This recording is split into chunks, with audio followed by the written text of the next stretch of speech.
इस कहानी में बहू रात 2 बजे अजीब हरकतें करती है, लेकिन जब सच सामने आता है तब कहानी अंत तक जरूर पढ़े। साथ ही ऐसे ही और कहानी आप यहाँ पढ़ सकते हैं। मेरे बेटे की शादी मैंने मुश्किल से की।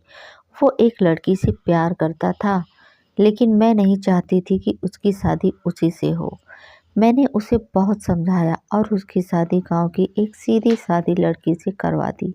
लड़की का नाम सुधा है। मुझे पता था कि वो लड़की मेरे बेटे और इस घर के लिए बहुत अच्छी है, इसलिए मैंने उस लड़की से शादी करवा दी, बेटे से करवा दी।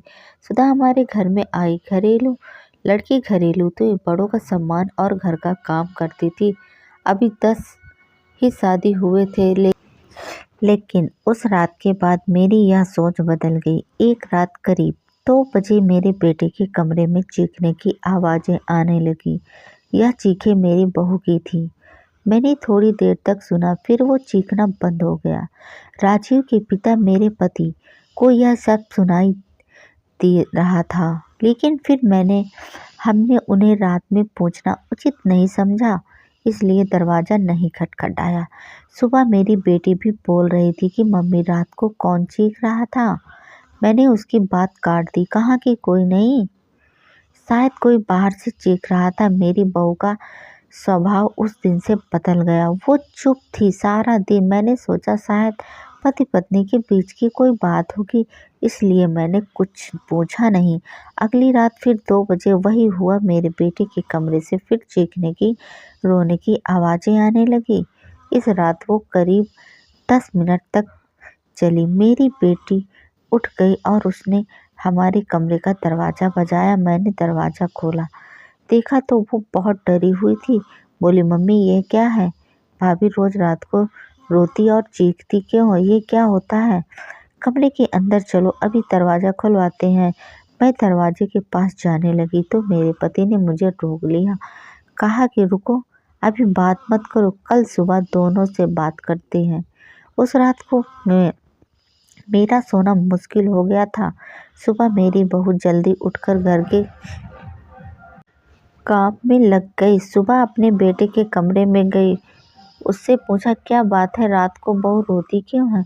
उसका चेहरा पूरा उतरा हुआ था। बोला कुछ नहीं। उसकी बातों से तो और आंखों से साफ दिखाई दे रहा था कि वो कुछ छिपा रहा था।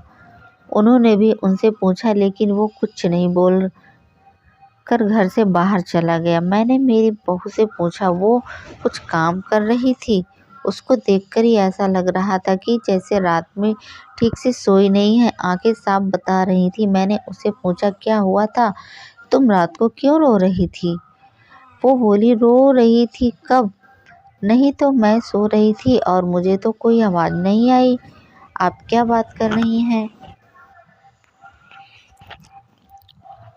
मैं तो नहीं रो रही थी, आवाज़ें नहीं आई हैं। उस कमरे से ऐसा हो रहा था। या तो मेरी बहू जानती थी या बेटा, लेकिन दोनों ही कुछ नहीं बता रहे थे। पर दोनों के चेहरे से साफ पता चल रहा था कि कुछ है जो ये दोनों छिपा रहे हैं। लेकिन क्या? अब जब भी रात आती मुझे नींद ही नहीं आती, क्योंकि आधी रात को फिर वही होता। बहुत ज़ोर से चीखती और रोती। मेरे मन में कई सवाल थे। क्या होता है उस रात कमरे में? फिर एक रात करीब 2 बजे मेरे घर में वो हुआ जो मैंने सोचा भी नहीं था। मेरी बहू रात को कमरे से बाहर आ गई। उसके कपड़े भी नहीं जा रहे थे, उसे कुछ होश भी नहीं था, बाल खुले थे और वो घर में चौक में आकर बैठ गई। जोर से चीखने और रोने लगी। हम सभी घर वाले बाहर आ गए। मेरा बेटा भी कमरे से डरा हुआ बाहर आया। बहू की ऐसी हालत देखकर हम सब भी डर गए थे। मैंने मेरे बेटे से पूछा कि यह क्या है? वो बोला, बस मत देख लो, यह रोज रात को 2 बजे ऐसे ही किया करती है। मैं आप लोगों को क्या बताता। सुबह जब उसे पूछता तो उसे कुछ याद ही नहीं रहता। बोलती है मैंने तो कुछ नहीं किया। बहू जब थोड़ी देर बाद शांत हुई तो मेरा बेटा उसे कमरे में ले गया और सुला दिया। मैं सोच रही थी कि यह क्या है। मैंने मेरे बेटे को कहा, तू उसे उसके घर छोड़ आना, सुबह मैं उसकी माँ से बात करूंगी। सुबह होते ही मेरा बेटा उसे कुछ बहाना करके उसके घर छोड़ आया। मैंने उसकी माँ से बात की। उसकी माँ ने कहा कि यह क्या बोल रहे हैं, मेरी बेटी बिल्कुल ऐसी नहीं कर सकती। मैंने जो सोचकर राजीव की शादी उससे की थी वैसा ही नहीं हो सका। बहू को छोड़ो, अब 20 दिन हो गए थे।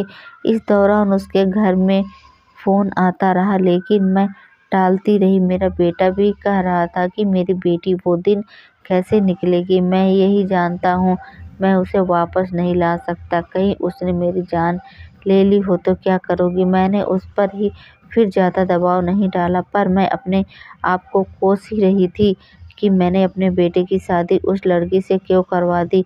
अब मेरे घर में कोई भी नहीं चाहता था कि वो वापस आए। इन्हीं सब बातों में 3 महीने निकल गए। फिर एक दिन अचानक ही मेरी बहू अपने सामान के घर वापस मेरे घर आ गई। वो आते ही मुझसे कहती है, माँ जी, मैं जानती हूँ आप मेरे बारे में क्या सोच रही हैं, लेकिन सच क्या है यह आपको पता नहीं है। उसकी बातों से मुझे लगा कि कुछ है जो ये बताना चाहती है। मेरा बेटा घर आया, उसे देखकर गुस्सा हो गया। कहा कहा यह यहाँ वापस आ गई। मैं यहाँ इस घर में नहीं रह सकता, मैं जा रहा हूँ। मेरी बहू ने उसे समय कहा, क्यों, सच सामने आ जाएगा इसलिए डर रहे हो। बताइए सबको क्या सच है।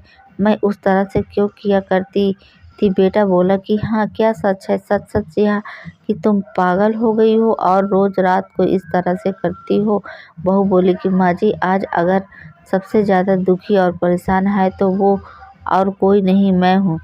मैंने अपने पति की बात मानी, उन पर विश्वास किया। मैंने कहा, तुम क्या कहना चाहती हो। फिर मेरी बहू ने जो बताया उसे सुनकर मेरे पैरों तले ज़मीन खिसक गई। वो बोली, आपके बेटे ने मुझे पहली रात यह नाटक करने को कहा था लेकिन मैंने नहीं माना। वो कहने लगे कि हम दोनों अलग बड़े शहर में जाकर रहेंगे।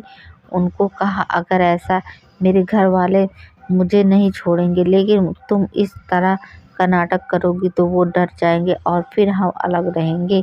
पहले मैंने बोला कि यहाँ सबसे साथ अच्छा है, लेकिन फिर जब वो मुझसे बात नहीं करते थे तो मुझे उनकी बात माननी पड़ी और फिर मैंने सब नाटक किया तो उन्होंने मुझे घर छोड़ दिया। मुझे आप अभी सबकी नज़रों में पागल ना जाने क्या साबित कर दिया। उसके बाद मेरा फ़ोन भी नहीं उठा रहे थे। उनका वहाँ मेरे घर में इंतज़ार कर रही थी लेकिन वो नहीं आए। मैं समझ गई थी कि उन्होंने बेवकूफ़ बनाया है, मुझसे झूठ बोला है या मुझे अपनी ज़िंदगी से भगाना चाहते थे। मैं इस बात को समझ गई। अब मैं खुद ही इनसे दूर चली जाऊंगी, लेकिन मैं चाहती थी कि सच आप सभी के सामने आ जाए। मुझे बहू की बातों पर पूरा विश्वास हो गया था। मेरा बेटा बोला, तुम्हें तो इस रखना है तो रखो, मेरी शादी तुमसे उससे नहीं होने दी जिससे मैं चाहता था और इस गांव की लड़की से करवा दी। मैं चाहता था कि यह भी यहाँ से चली जाए। तुम परेशान हो, सोचो कि यह मैंने क्या किया। अब भी इसे अपनी पत्नी और नहीं मानता। मेरे बेटे को कहा कि बेटा, तुझे इस पर में रहना है या नहीं इसका फैसला तू कर। मेरी बहू अब इस कमरे में ही रहेगी और जो इसे इसका हक और इज्जत नहीं देगा तो वो इस घर में नहीं रह सकती। तो इस तरह की शादी कर सकता है वो सिर्फ अपनी माँ के से बदला लेने के लिए। एक भोली लड़की को कुछ भी करने को क्या कह सकता है। पर बेटा जरा तो सोच, तूने उसे जो करने को कहा इसने किया। अपने बारे में और किसी के बारे में कुछ नहीं सोचा, सिर्फ तेरा सोचा। सोच, ऐसी पत्नी कहाँ मिलेगी। तू बहुत बड़ा अभागा है जो इस लड़की को छोड़ेगा। मैं बहुत खुश थी। मैंने अपने बेटे के लिए हीरा चुना था, लेकिन शायद मेरा बेटा ही उसके लायक नहीं था। मैंने मेरी बहू को प्यार से गले लगाया। मेरा बेटा भी कहीं नहीं गया। थोड़े समय तक जरूर नाराज रहा, लेकिन मुझे पता था उस लड़की से कोई प्यार किए बिना कैसे रह सकता था। आखिर धीरे धीरे सब ठीक होने लगा था। तो दोस्तों, कैसी लगी है हमारी स्टोरी। अगर अच्छी लगी हो तो प्लीज़ एक लाइक और चैनल को सब्सक्राइब करना ना भूलें। और ऐसी स्टोरी हम आप तक अच्छी अच्छी कहानी सुनने के लिए बेल आइकन को प्रेस कर दीजिए। और अच्छी अच्छी कहानी सुनने के लिए इस चैनल को सब्सक्राइब कर लें। तब तक के लिए धन्यवाद।